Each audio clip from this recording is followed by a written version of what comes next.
apa yang ditentukan oleh Allah Subhanahu wa taala. Ketika ada dalil yang belum kita pahami, jangan disalahkan dalil. Yang rusak itu akal kita. Rasa-rasanya bertentangan lah. Tak masuk akal. Dari mana saya katakan tadi? Dari mana Anda mengatakan tidak masuk akal? Tidak masuk akal. Apa saja semua masalah dunia ini masuk akal. Cuman ada yang bisa dicerna oleh akal, ada yang tidak bisa dicerna oleh akal. Hanya saja manusia ketika tak bisa dicerna oleh akalnya, dia bilang tidak masuk akal. Itu yang jadi masalah.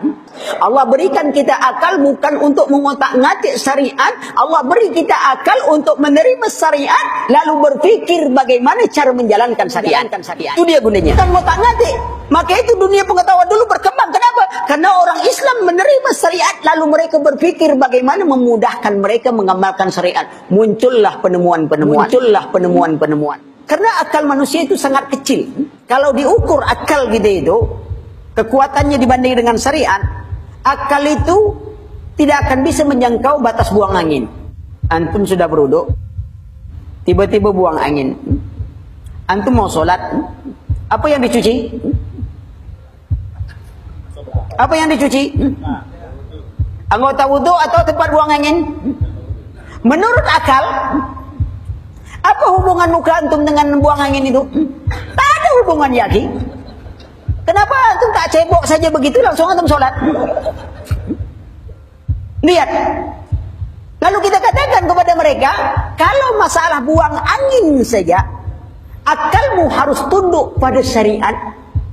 Lalu bagaimana dengan masalah dunia yang demikian besar, antum mengandalkan akal? Bukankah Allah sudah sebutkan, wa in tanazatum fi syai'in farudduhu ila Allah. Kalau kalian berbeda pendapat tentang sesuatu, kembali kepada Allah dan Rasulnya. Lalu engkau katakan kembali pada akal. Lihat, akal tak bisa melampaui masalah buang angin.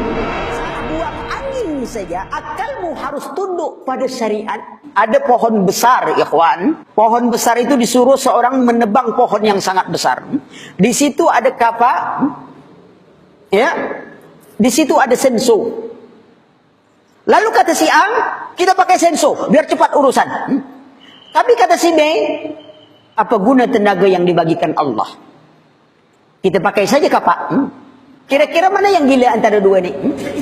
Si A atau si B? Yang mau motong pohon besar dengan kapak atau pakai senso? Pakai kapak. Sekarang masalah dunia yang demikian besar, Allah katakan kembali kepada Allah dan Rasulnya. Lalu dia katakan, apa guna otak yang dibagikan Allah? Mana yang lebih gila?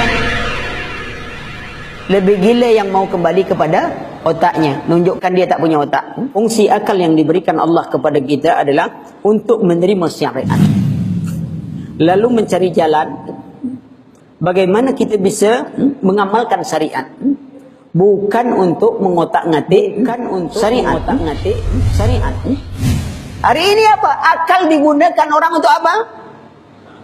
Untuk mengotak-ngatik syariat. Man qala fil Quran bi ra'yihi aw bima la ya'lam falyatabawa ma'adahu minan nar. Siapa bicara tentang Al-Quran dengan akalnya atau tanpa ilmu, sediakan tempat duduknya dalam api neraka.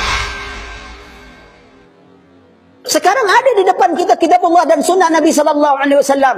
Maka dahulukan ini. Kalau dia tidak sanggup kita cerna, maka menunjukkan ketinggian kitab Allah dan sunnah Nabi sallallahu alaihi wasallam. Tak bisa pikirkan gimana bentuk ini, lalu tak bisa. Tunduk kepada syariat.